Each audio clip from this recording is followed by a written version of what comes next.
반갑습니다. 적군만 몰아내면, 전쟁에서 승리만 하면 모든 문제가 없을 것 같습니다. 인생사 이 문제만 해결되면 다 끝날 듯 하지만 또 다른 내외적인 문제가 드러날 수 있습니다.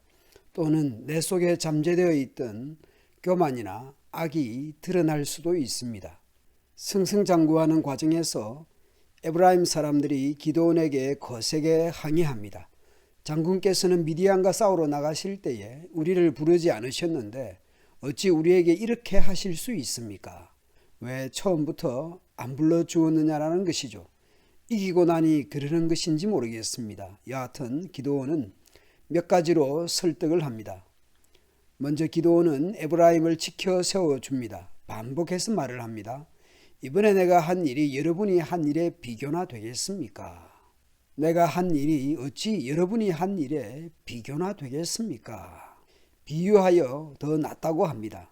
에브라임이 떨어진 포도를 주운 것이 아비에셀이 추수한 것 전부보다 낫지 않겠습니까? 실제적으로도 더 낫다고 지켜 세워줍니다. 하나님이 에브라임을 사용해 주셨다고, 그래서 승리를 확정 지을 수 있었다고 그 공로를 인정해 줍니다. 하나님이 미디안의 우두머리 오렙과 스앱을 여러분의 손에 넘겨주셨습니다. 요단강 이쪽에서 에브라임 지파의 불만은 지혜롭게 설득하고 계속 미디안 군대를 추격합니다. 지도를 보십시오. 요단강을 건너서까지 추격합니다. 기드온이 그가 거느리는 군사 300명과 함께 요단강을 건너 지친 몸이지만 계속 적들을 추격하였습니다. 요단강 건너에서는 주위의 협조가 필요한 상황이었습니다. 그러나 지원과 협조를 요청한 숫곳도 브누엘도 거절을 합니다. 사정사정했지만 비아냥거리면서 기드온의 요청을 거절합니다. 그런 와중에도 기드온은 결국 추격하여 승리를 확정짓습니다. 적군 12만 명은 전사였고 세바와 살문나는 패잔병 15,000명을 데리고 진을 치고 있었습니다.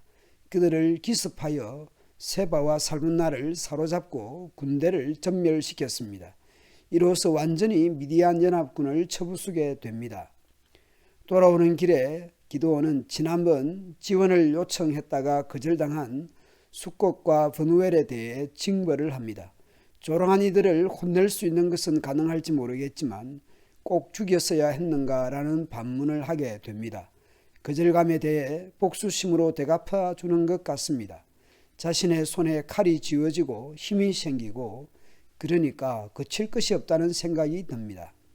기드온은 세바와 살문나를 죽입니다. 기드온이 그렇게 열심을 낸 것은 보복과 복수를 위한 것이었던가라는 합리적 의심이 듭니다. 그들은 나의 어머니에게서 난 형제들이다. 주위에 살아계심을 두고 맹세하지만 너희가 그들을 살려 주기만 하였더라도 내가 너희를 죽이지는 않았을 것이다. 너무 자기 중심적이지 않습니까? 그리고 기드온은 일어나서 세바와 살문나를 죽이고 그들이 타던 낙타의 목에서 초승달 모양의 장식을 떼어 가졌습니다. 단순한 장식이 아닐 것입니다. 종교적 의미를 가진 장식물이었을 것입니다. 기드온은 승리 이후 그의 행적은 이해가 잘 되지 않습니다. 에브라임 지파 문제는 잘 해결하는가 싶었지만 이후의 행적에서 이해가 잘 가지 않습니다. 기드온에게 부정적 질문들이 생겨납니다. 하나님의 승리를 맛보고도 그의 행보는 불편한 느낌을 지울 수가 없습니다. 첫째는 승리의 날에 미디안 연합군에게서 나라를 구원한 날에 동족을 죽였어야 했는가. 두 번째는 자신의 형제를 죽인 세바와 살문나에게 복수하기 위해서 군대를 동원한 것이었던가. 세 번째는 미디안의 초승달 모양을 무얼 하려고 취득하였는가. 네 번째는 내일 본문에서 드러납니다마는 전리품 금부치를 챙겨서 그걸로 에봇을 만들어야 했는가 등등. 승리 이후 기드온의 행보를 보면서 안타까운 마음입니다.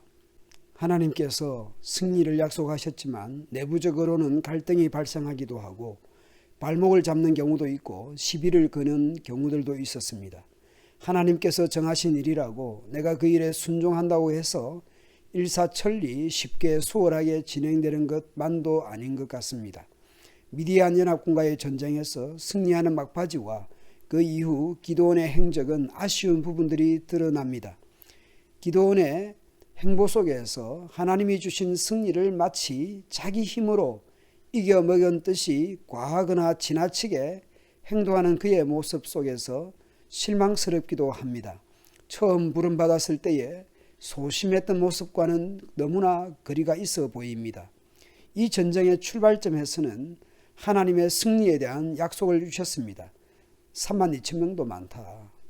스스로의 힘으로 승리한 것으로 교만해질까 봐서 300명으로 줄이기까지 했는데 갈수록 교만해지는 듯한 기드온입니다. 초심은 잃고 악에 담대해진다고 할까요? 본인이 잘못하고 있다는 것을 본인만 모르고 있는 듯합니다. 내가 높아지고 뭔가 할 말 할 수 있다고, 내가 이 정도는 해도 된다는 오만과 교만으로 이어지는 것 같아서 안타까운 마음입니다. 기드온 본성은 소심했던 것이 아니라 교만했던 것은 아닐까라는 생각이 듭니다. 교만이 드러날 기회가 없었을 뿐 사람이 끝까지 자라기가 이렇게 어려운 것인가. 기드온을 보면서 내게 주어진 승리든 직분이든 그럴 수 있다고 하는 자신감이든 그 무엇이든지 하나님의 은혜로 주어진 것임을 잊지 않고 늘 겸손하게 살아가야 할 것 같습니다. 태도와 자세와 마음가짐에서 낮추고 또 낮추고 하나님께 여쭙고 하는 우리의 삶이 되도록 합시다. 내일 수능시험이 있죠. 우리 수능시험 치르는 친구들 위해서 기도하겠습니다. 여러분 힘을 내십시오. 화이팅!